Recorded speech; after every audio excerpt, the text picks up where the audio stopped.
En Medical Hair Neuquén, tu pelo crece, siempre crece. Contactanos. Nuevo modo Romer, nueva historia, nuevos personajes para conocer de aquí de la ciudad de Neuquén. En este caso, en la isla Iroquí. Nos vinimos aquí porque es un lugar con mucha naturaleza, un lugar único, con mucha mística aquí en la ciudad de Neuquén. Y por eso, porque vamos a hablar precisamente de la naturaleza. Vamos a hablar de lo que está pasando en el mundo, de lo que repercute a nivel nacional y sobre todo aquí en la región. ¿Qué está pasando con el calentamiento global? ¿Qué está pasando con los volcanes? ¿Qué está pasando con los movimientos sísmicos? Y precisamente con el agua. Por eso vamos a hacer la nota aquí en la vera del río Neuquén, un río que repercute mucho aquí para todos los valletanos.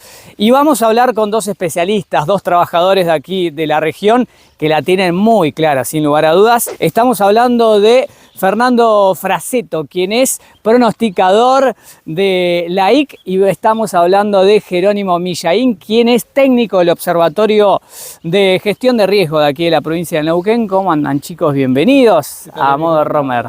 Gracias por invitarnos. Acá vamos a hablar de lleno de lo que está pasando en la región, en el mundo. La gente, hay muchos que no tienen ni idea. Yo hablo por mí también y hablo por muchos que están del otro lado que dicen, che, ¿hasta qué punto tenemos que preocuparnos de lo que está pasando en el mundo?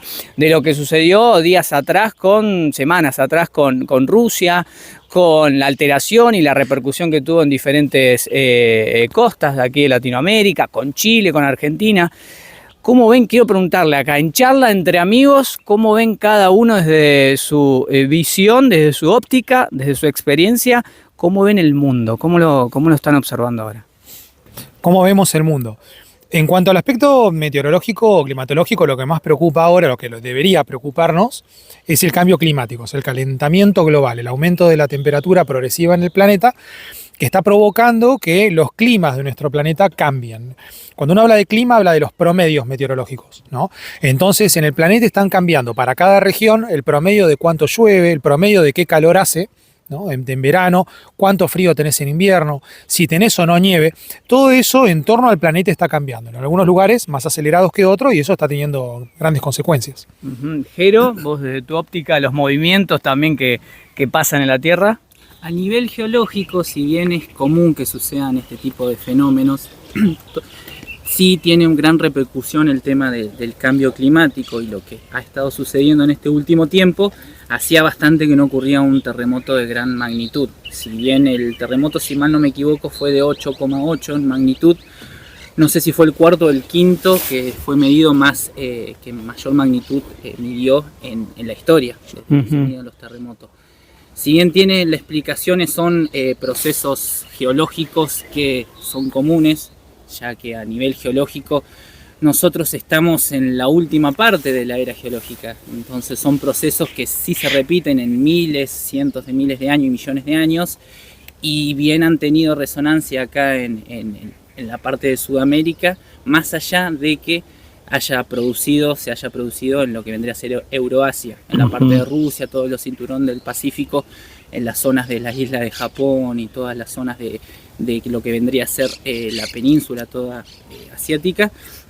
Si bien los terremotos ocurrieron en esas zonas, tienen una composición de que se transforman en tsunamis cuando ocurren en esa zona en particular, que tiene repercusión en todas las que son las costas del Pacífico, todas las costas sudamericanas del Pacífico, Perú, Chile y todo lo que comparten esas zonas. Ahora, no me quiero adelantar, no me quiero apresurar, que me da ansiedad, pero vos mencionaste como que estamos en una zona, por decirlo de una manera, más refugiada, ¿puede ser? Y nosotros estamos centrados a lo que vendría a ser, con el fenómeno de tsunamis, si estamos más dentro de la placa que vendría a ser sudamericana. Si bien a lo largo del mundo está como dividido el mundo en capas como si vendrían a ser rompecabezas, que son las famosas placas tectónicas. Nosotros acá en la República Argentina somos parte de la placa sudamericana. Y tenemos por parte, desde el lado oeste, la placa de Nazca, que es donde está el territorio chileno, que subduce debajo de la placa sudamericana. Y eso es lo que va dando los distintos fenómenos de los terremotos, de los volcanes a lo largo de la República Argentina. Hay en algunos lugares donde prevalecen el efecto de los terremotos, como la zona de Mendoza, San Juan y más al norte, La Rioja, Salta, Jujuy, y hay zonas a lo largo de la República Argentina donde predomina más el tema de los volcanes, ya sea la zona sur de Mendoza, la zona toda cordillerana de la provincia del Neuquén. ¿Eso a qué tiene que ver? Solamente se explica por el ángulo de subducción de esa placa. Como se va metiendo, mientras más oblicua es esa subducción, llega a más profundidad, se llega a hacer esa fusión y eso es lo que permite que se genere material para los volcanes. En el ángulo donde esa placa subduce más paralelamente a lo que vendría a ser la corteza, se explica en el fenómeno de los terremotos. Por eso en zonas donde hay grandes terremotos como en San Juan, por ahí no hay tanta gran actividad volcánica, y sí en zonas donde hay gran actividad volcánica no hay grandes terremotos. ¡Qué bárbaro! Es para escuchar 2 veces, te digo. Vamos a disfrutar, a procesar todo lo que está diciendo, a interpretar, porque la verdad que es mucha información que uno se va enterando también. ¿Por qué no pasó nada al final? ¿Por qué? O sea, si pasó, no pasó con la gravedad que tanto se habló, que tanto se anunció. Si bien los distintos medios informativos del mundo por ahí exageraron algunas cosas, pero alertaron de una manera que preocupó a todo el mundo. ¿Por qué no se llegó a algo más catastrófico? Por suerte. Y eso tiene que ver mucho. Vos sabés que sucede el fenómeno, en este caso del terremoto, por suerte, por lo que tengo entendido, todo lo que vendría a ser las costas del Pacífico están todas monitoreadas por un organismo que se llama el YOA, que te va manteniendo cómo va esa ola, cómo se va modificando luego de ocurrido el terremoto. Está muy bien que hayan puesto alerta en a todas las costas pacíficas, porque vos no sabés también, si bien vos sabés cómo va la altura de ola, y tenés modelos que pueden determinar a dónde puede llegar esa altura dentro de la costa, está muy bien que como primera medida se haya tomado alertar a la población. Y tantos países como Perú, como Chile ya tienen conciencia de lo que es del tsunami, entonces estos sistemas de alarga son muy eficientes en esos países. No tan así, que generan mucha alerta en países que no están tan acostumbrados a estos fenómenos, como por ejemplo Argentina. Pasó hace un par de años que salió por Google un mensaje de alerta con un terremoto que ocurrió en el límite entre Chile y Argentina, y salieron las notificaciones de Google acá, por ejemplo en la provincia del Neuquén, en la ciudad del Neuquén, y mucha gente se preocupó porque no tenemos esa conciencia a nivel de alertas en cuanto a este tipo de fenómenos, y en cuanto a los terremotos tampoco. Pero sí países como Chile, Perú lo tienen bastante trabajado, y es cuestión nomás de avisar y alertar, y ellos ya saben cómo seguir las rutas de evacuaciones, ya aplican directamente los planes específicos que hay para esa temática. Y las construcciones también, eso me imagino. En las construcciones también, en todo lo que es la zona donde ocurren terremotos, tienen que tener ingeniería sismo resistente para la construcción. No así en lugares donde se aplica ese código de edificación, no así en lugares donde no ocurren grandes terremotos. Fer, a los dos, ¿no? Por supuesto. Y me gusta esto de que se estén preguntando entre ellos. Ya esta es una charla de amigos, es así que vamos aprendiendo. ¿Les gustó primero el paisaje que le puse? Sí. Por suerte el día acompaña también. Pensamos, dije, ¿por qué el río Limay y por qué no el río Neuquén? El río Neuquén ya vamos a hablar, porque por el río Neuquén como que trae un poco más de repercusión en lo que pasa también en la región, y ya nos van a explicar ellos. ¿Qué es de todos estos fenómenos que están pasando en los últimos años o décadas? ¿Cuáles son los fenómenos que más te preocupan a vos, Fer? Los fenómenos que más me preocupan, acá podemos hablar desde el punto de vista global. Desde el punto de vista global es el ascenso general de las temperaturas. Hay 3 fenómenos fundamentales. Uno es la reducción de la cantidad de nieve y lluvias en cordillera, que dan origen a muchos ríos, hablando de los nuestros también, pero en todas las regiones subtropicales del planeta, con ríos muy similares a los nuestros, está ocurriendo lo mismo, ¿no? Y en varias de las provincias de Argentina que tienen ríos que se originan en la cordillera, que quiere decir que los caudales van en depreciación o cada vez son menores. Eso cambia toda la estructura, porque nuestras comunidades, como muchas comunidades alrededor del mundo, están fundadas en base al caudal de los ríos, ¿no? Imagínate la cantidad de embalses que nosotros tenemos sobre el río Limay, aquellos que tenemos sobre el río Neuquén, lo usamos para generar energía, lo usamos para regadío, todas las funciones que le asignamos. Después el aumento de las temperaturas, pero también las olas de frío, como las olas polares que nosotros hemos tenido, que también hay una relación y una vinculación al cambio climático. Después, si querés, charlamos más en detalle por qué ocurren, porque mucha gente dice, bueno, el cambio climático es una mentira porque tenemos frío, ¿no? Estas olas polares, estas dos nevadas que tuvimos, por ejemplo, este año, y que también se pueden relacionar, son todas hipótesis. Y después, ¿qué preocupa? Las consecuencias que actúan como fusible, digamos. Y cuando uno cruza ese umbral, el cambio climático tiende a acelerarse, o la prognosis es que se va a tender a acelerar. Por ejemplo, este año que pasó, este año 2025, fue el primer año en el que los incendios forestales, causados por causas meteorológicas o naturales, superaron a nivel global a la deforestación. Lo que quiere decir que el planeta ya se está sacando de encima los bosques, por cuestiones climáticas, más rápido de lo que el ser humano estaba talando bosques. Eso es un umbral que hemos cruzado. Hay ciertos umbrales científicos que preocupan porque eso exacerban después del cambio climático, el calentamiento del globo, y después poder tratar de solucionarlo se vuelve cada vez más difícil. Por eso respondo a la pregunta que vos me hacías en el comienzo, ¿no? ¿Qué es lo que uno debería preocuparse? Y uno tiene que empezar a actuar cuanto antes, porque después el reloj va avanzando y cada vez es más difícil abordar el problema, ¿no?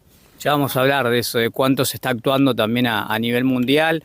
Hablamos de lo que pasa en Argentina y también aquí en la región. Pero, Jero, te pregunto a vos con respecto a lo geográfico, a los movimientos que se está dando acá en la Tierra. ¿Qué es lo que más te preocupa a vos? Y acá lo que a nivel provincial, por suerte ya hace alrededor de 5 años tenemos los 5 volcanes activos monitoreados. Si bien es una preocupación que pudiese suceder si llegara a erupcionar alguno de los volcanes, sí es una tranquilidad que estén monitoreados. Por suerte la provincia es la única a nivel país que tiene monitoreados sus 5 volcanes activos. El complejo volcánico, empezando desde el norte, el complejo volcánico Laguna del Maule, el volcán Domullo, el volcán Tromen, el volcán Copahue y el volcán Lanín. Esos son los cinco volcanes que están monitoreados hoy en día.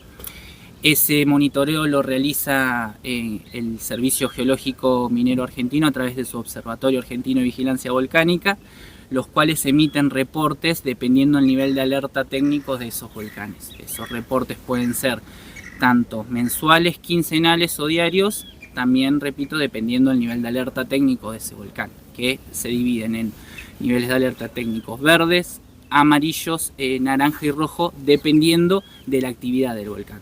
Hoy en día, de esos 5 volcanes activos, hay 4 en nivel de alerta técnico verde, el Copahue, Lanín, Domullo y Tromen, y uno que pasó la semana pasada, se elevó el nivel de alerta técnico a amarillo, que es el complejo volcánico Laguna del Maule, que si bien es un complejo volcánico y la Laguna del Maule respectivamente está en Chile, se encuentra, al ser un complejo volcánico, una serie de volcanes que pertenecientes a ese complejo se encuentran en territorio argentino. Y precisamente en territorio neuquino, que son las zonas aledañas a la Laguna Fea y la Negra. En el norte vendría a ser de la provincia de Neuquén, cercano a Coyuco, Cochico, Barranca. En esa Alta zona. cuenca del río Colorado. Alta cuenca del río Colorado, donde se inicia el río Barrancas, que después se junta con un río de Mendoza y te forman el río Colorado. Bueno, vamos con el mate, seguimos disfrutando, seguimos charlando, vamos a caminar aquí este paseo costero hermoso que tiene la ciudad de Neuquén y seguimos charlando de lo que está pasando a nivel nacional, aquí a nivel regional, a concientizar un poco, a informarnos con estos dos profesionales de Neuquén. Hablamos de calentamiento global, podría calentar un poquitito el mate también, ¿no? Un poco, la verdad. De calentamiento, enfriamiento acá del agua global. Che, a ver, seguimos hablando del mundo. Muchos hablan y se informa y uno lo encuentra en internet, siempre encuentran cosas en diferentes redes sociales que preocupan y que asustan a la gente. Cuando hablan de que la costa de Los Ángeles va a desaparecer, de que Nueva York va a desaparecer, si bien a nosotros no nos repercute porque estamos acá, pero ¿qué tan cierto, qué tan alocado es eso? Que está cierto es que van a desaparecer las regiones costeras por el ascenso del nivel del mar, por ejemplo. Sí, eso es una preocupación de la que se habla poco porque en realidad por ahí lo que todos imaginan es esa escena de Hollywood, ¿no? Del mar entrando en la ciudad y arrasándolo todo y llevándose a la gente. En realidad es más preocupante a otro nivel. Primero que sí, hay muchas, vos pensás, cuánta población en el planeta se aloja sobre las costas, que es un montón. Y después todas esas islas que a veces uno toma como paradisíacas, ¿no? Pero esas pequeñas islas o atolones que están perdidas en los océanos y que el ascenso del nivel marino muy probablemente las consuma. Para nosotros, eso, puntualmente en nuestra región, el ascenso del nivel marítimo preocupa porque tenemos, por ejemplo, Buenos Aires, la capital del país, está recostada sobre una costa, ¿no? Y tenemos varias ciudades muy importantes sobre costas, pero también lo que se llama el envenenamiento, se le llama de la napa freática, que es que cuando el mar sube de nivel, compite con el agua dulce y termina copando tierras adentro. Entonces muchos descultivos y suelos productivos que nosotros tenemos terminan dándose en suelos que teniendo naturaleza salobre, ¿no? Porque el mar va copando. Entonces, no solamente el ascenso del nivel marino y la desaparición de ciudades, que igual es un fenómeno bastante interesante de verlo, hay muchos simuladores en internet que podés entrar para ver qué ciudades se van hundiendo. Pero no si te la jugaste mucho, no me tiraste un no va a desaparecer. Sí, claro, No, pasa que depende de cada uno. Igual está, en varias ciudades de nuestro país, por ejemplo, se ve como el mar iría copando. No es loco pensar realmente que... No. Tiré esas 2 ciudades, por decirte 2 ciudades americanas que son sumamente importantes. No sé si al nivel de que desaparezcan, creo que en un momento se decía, por ejemplo, Manhattan, porque es una isla, ¿viste? No quiero pecar igual. Igual tienen edificios muy altos, así que yo calculo que el primer piso para arriba van a estar bien. Pero el tema no es que desaparezcan por ahí ciudades completas, sino aquellas lugares que están más próximos al nivel del mar o que dependen de cierto nivel del mar para los puertos, etcétera, que van a estar comprometidos, sí, obviamente. ¿Qué pasa con, vos corregime, Jero, cualquier cosa, con Japón, por ejemplo? Que siempre está rodeado de tsunamis, de terremotos, bueno, tienen bastantes también allá zona de volcanes, ¿o no? Y Japón y toda la península asiática son islas volcánicas, que si bien ya su concepción están dadas por fenómenos volcánicos, ya es costumbre en esa zona, en los límites de placa, como decía anteriormente, son los límites en esas piezas de rompecabezas en donde suceden todos estos procesos. Y Japón es una gran parte, al ser una isla volcánica, donde suceden tanto terremotos como fenómenos volcánicos. Si bien su concepción fue como una isla volcánica, lo tienen bastante asociado a lo que son todos estos fenómenos y pueden convivir con estos riesgos. Ya los asumen y la vida se da totalmente normal en esa zona. Pero ¿crees que en cualquier momento puede pasar algo más catastrófico que se lleve puesto todo? Y no estamos exentos de que suceda todos estos fenómenos. Como si bien ya ocurrió hace poco, como hablábamos, el terremoto en Rusia de 8,8, y también sumando a lo que hablaba Fernando del aumento del nivel del agua, ocurren en muchos lugares costeros que se combinan estos eventos más climatológicos con eventos geológicos, como pueden ser en las costas de Chile, en donde se ve tanto un aumento del nivel del mar como también un aumento en la tasa de subducción de ese territorio, lo que permite no solamente que esté ingresando más agua o que esté aumentando ese nivel, sino que, explicándolo de un modo más criollo, como se está hundiendo y va perdiendo ese territorio también en esos fenómenos. En Japón también pasa algo parecido en los límites de esas placas. Sí, no, es decir que además, por ejemplo, el tema del que el clima cambia lo que vos, por ejemplo, algo lo que uno a veces no piensa, cambia cuánto es lo que vos podés cultivar, por ejemplo, ¿no? Vos tenías una región que producía trigo, por ejemplo, y ahora te cambió el clima, entonces produce menos trigo, produce otro cultivo, entonces una comunidad que tiene una economía que está cambiando, que se tiene que readaptar, que tiene gente que está migrando porque hace cada vez más calor, porque hay cada vez menos agua, y a eso vos le tenés que sumar que te ocurre un evento, como por ejemplo un terremoto, un tsunami o un evento catastrófico de características climáticas también. Entonces una población que termina siendo doblemente vulnerable, y eso está pasando en muchas regiones del mundo también. Está pasando en el norte de la India, por ejemplo, que tenés temperaturas máximas que están por encima de los 50, incluso a veces 60 grados centígrados, y tenés una migración masiva porque hay gente que no puede habitar, y después tenés unas costas que están superpobladas, mucho más expuestas a otro tipo de fenómenos, ¿no? Acá en Argentina, y ya dejamos de lado el mundo, aunque me imagino que todo tiene repercusión y vínculo también con los distintos países sudamericanos. Acá en Argentina hay una tendencia, puede pasar también que suceda Bueno, en el norte pasa mucho eso también, de temperaturas más elevadas. Pero hay una tendencia que tengamos el día de mañana 45, 50 grados de calor.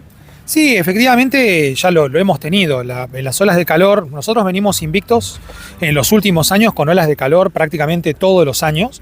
Y la estadística dice que cada vez vamos a tener mayor frecuencia, mayor extensión de olas de calor con temperaturas también cada vez más altas, ¿no?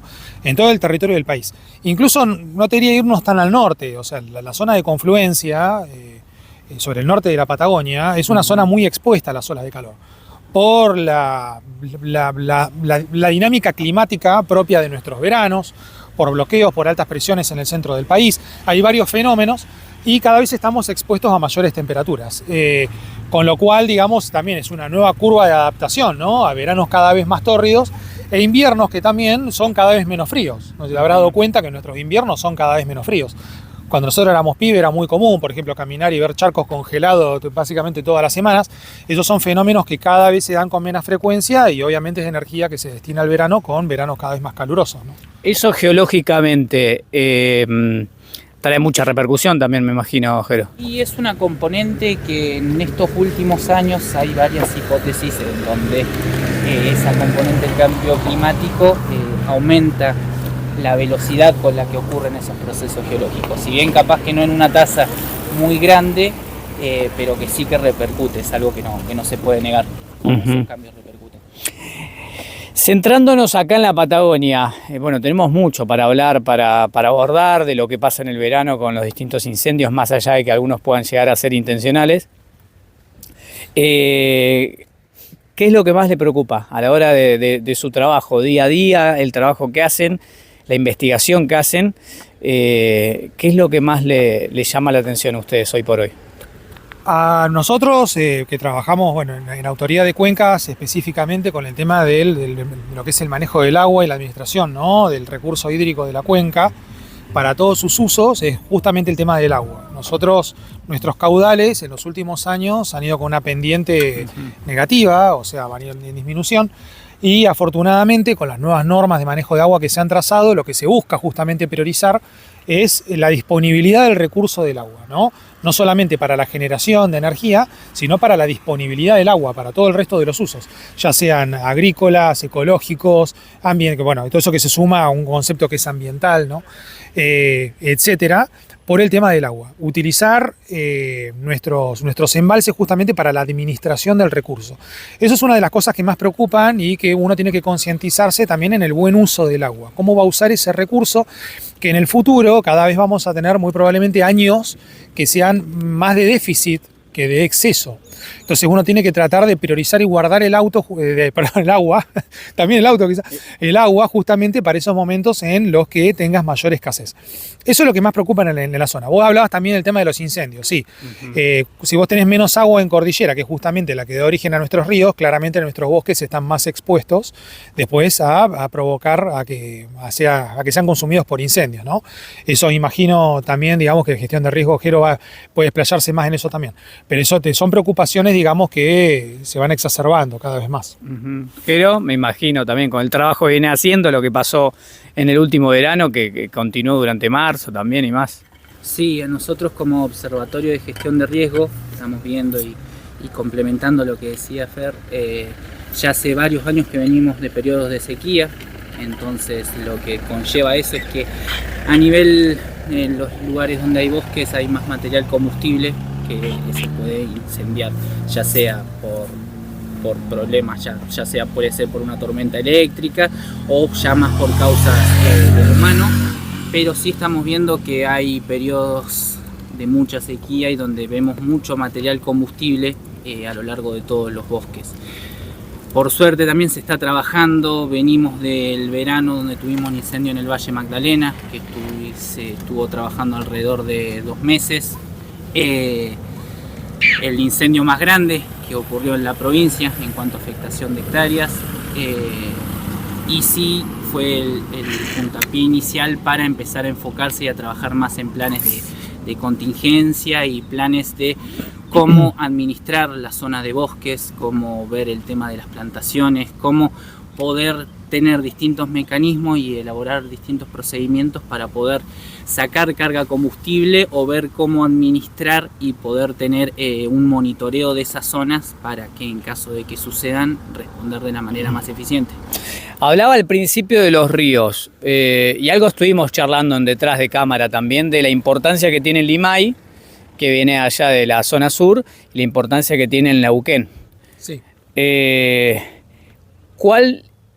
Los dos son importantes obviamente, Sí. pero ¿cuál es la repercusión de cada uno? La repercusión, el Neuquén es un río mucho más reactivo. El río Limay, al tener muchos más embalses, ¿no? Está bastante más embalsado y también embalsado naturalmente, porque el río Limay tiene toda la zona de los lagos en el sur que funcionan como un reservorio de agua, almacenan agua, entonces en época de sequía es menos reactivo, menos representativo a esa sequía. El Neuquén, en cambio, se origina principalmente después, o sea, por la fundición de las nieves sobre la primavera. Eso quiere decir que es un río mucho más reactivo, mucho más proclive a las grandes crecidas, ¿no? Y es un río que al ser mucho menos embalsado, refleja mucho más un año en el que vos tenés falta de agua y también te refleja mucho más un fenómeno de precipitaciones o de lluvias extremas que vos tengas en cordillera, porque no tenés lagos que te atajen ese agua.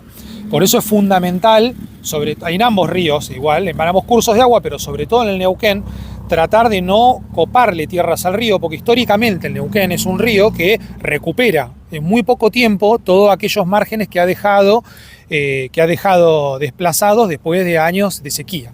Te repito, o sea, cada vez es más frecuente para nosotros la condición de sequía. Sin embargo, las grandes crecidas y grandes impulsos de caudales no se descartan. Nosotros estamos monitoreándolos constantemente y administrando eso constantemente, eso también para salvaguardar a la población y también para almacenar ese agua para esa misma población. Entonces, fíjate cómo aún en un escenario donde con un escenario de cambio climático y que el clima está cambiando, hay que tratar de mantener los márgenes del río porque se vuelven fundamentales. El río recupera su tierra, ¿no? Recupera su terreno. De hecho, lo estábamos chusmeando acá de reojo en Neuquén. Bien tranquilo por ahora el Neuquén, ¿no? Exactamente, pero nada descarta, como ocurrió, en el año 2023, ¿no? Que tuvimos un pulso de agua muy grande, entonces rápidamente hay que tomar decisiones. ¿Cuánta de ese agua almacenás? ¿Cuánta podés almacenar? ¿Cuánta tenés que liberar? Porque también, si hay un máximo, digamos, que uno puede almacenar por una cuestión de infraestructura, porque si no el embalse corre un peligro, ¿no? Entonces ese agua hay que tirarla. Bueno, aguas abajo, el curso del río tiene que estar despejado de forma tal que cuando uno tiene que ejercer esa maniobra, puede ejercerlo sin conllevar riesgos para infraestructura aguas abajo, vidas aguas abajo, etc. En ambos ríos es fundamental, pero el Neuquén es un río más reactivo, es mucho más caprichoso y hay que respetarlo mucho más inclusive, ¿no? A que le falta pulso del agua no llega. Sí, acá No hay un está- déficit, no- hay un déficit complicado. hídrico. Chicos, para ir redondeando me gustaría, sin ánimos de politizar en sí, pero hacer un análisis, un mensaje por ahí de conciencia de lo que ustedes ven día a día en su trabajo, de un mensaje que le quieran dejar a la gente, de algo que esté faltando por ahí en el ser humano, o quizás por parte de los políticos también, repito, sin ánimos de ponernos la bandera y empezar a criticar, sino de dejar un mensaje que por ahí le abra la cabeza no solamente a nosotros, sino a los que están trabajando por el bien de la provincia y de la nación. Bien. Pónganse de acuerdo, ¿eh? No sé, acá los dejo a ustedes. Sí, podemos decir. Y más que nada a la población es tratar de no negar esta realidad. Más que nada, no sé si a la población, sino a los tomadores de decisiones, no negar esta realidad de lo que es el cambio climático. También, por suerte, este gobierno en este año ha generado la Subsecretaría de Cambio Climático en la provincia de Neuquén, y tengo entendido que están empezando a trabajar en planes para ver cómo afrontar este tema, así que eso es, por suerte, es algo positivo.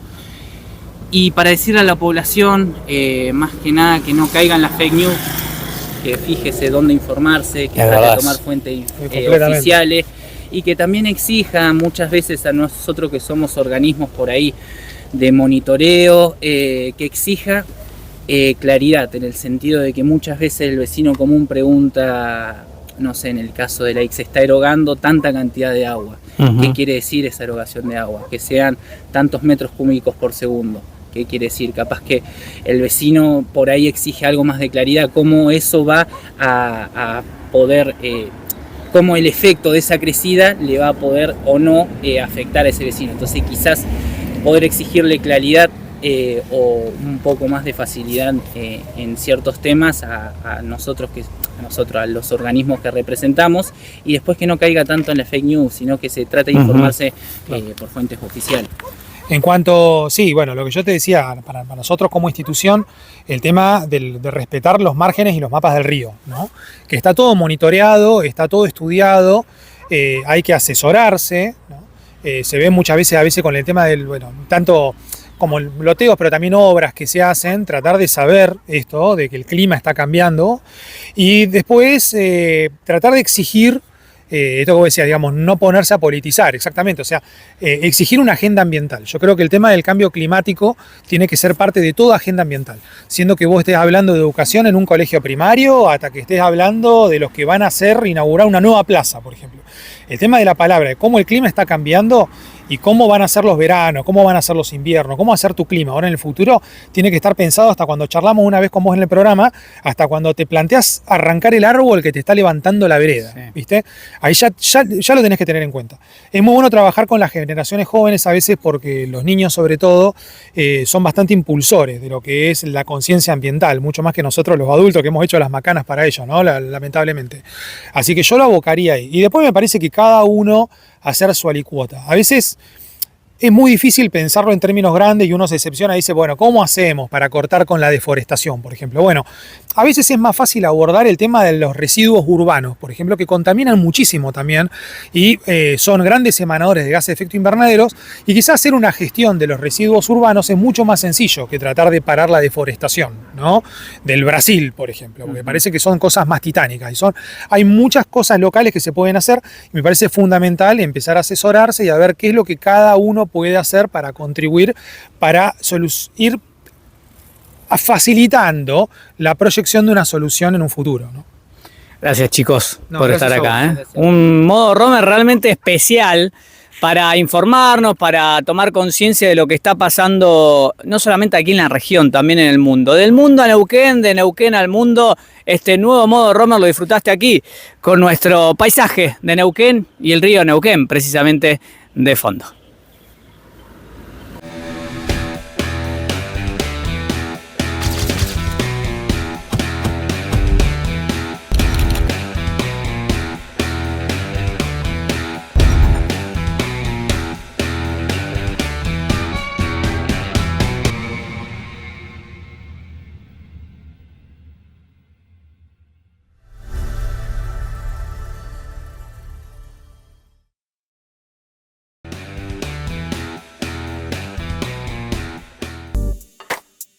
En Medical Hair Neuquén, tu pelo crece, siempre crece.